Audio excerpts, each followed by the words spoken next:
বিশ্বনবী মুহাম্মদ রাসূলুল্লাহ সাল্লাল্লাহু আলাইহি ওয়াসাল্লাম ফজর নামাজ আদায় করতেন আর ভাবতেন এটাই মনে হয় আমার জীবনের শেষ নামাজ, এটাই মনে হয় জীবনের আমার শেষ ফজরের নামাজ। আমি যখনই নামাজ আদায় করি তখনই আমি এটাকে শেষ নামাজ মনে করি, শেষ নামাজ আমি মনে করি। যখনই আমি জোহর আদায় করি তখনই জোহরের নামাজ আমি শেষ মনে করি। যখন আমি আসরের নামাজ আদায় করি তখন আমি আসরের নামাজটা শেষ মনে করি। যখন আমি মাগরিবের নামাজ আদায় করি তখন আমি মাগরিবের নামাজটা শেষ মনে করি। যখন আমি ঈশার নামাজ আদায় করি তখন আমি ঈশার নামাজটা শেষ মনে করি, আমার জীবনের শেষ নামাজ হিসাবে আমি মনে করি।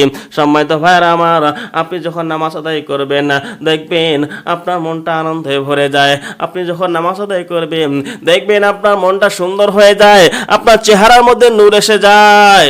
যখন আপনি নামাজ আদায় করবেন আপনার কাছ থেকে আপদ বিপদ বালা মুসিবত সব দূর হয়ে যায়। যখন আপনি নামাজ আদায় করবেন আপনার শত্রু আপনার বন্ধু হয়ে যায়। যখন আপনি নামাজ আদায় করবেন তখন আল্লাহ রাব্বুল আলামিন দায়িত্ব নিয়েছেন, বান্দারে আমার হুকুম তুমি পালন করেছো, আমি আল্লাহ তাআলা জানিয়ে দিলাম, এবার তোমার রিজিকের দায়িত্ব আমি আল্লাহ তাআলা নিয়েছি। তো তুমি আমার নামাজ আদায় করে নিয়েছো, তোমার শত্রুকে আমি তোমার বন্ধু বানিয়ে দিয়েছি। তুমি আমার নামাজ আদায় করেছো, তোমার আপদ বিপদ বালা মুসিবত সব আমি আল্লাহ তাআলা দূর করে দিয়েছি।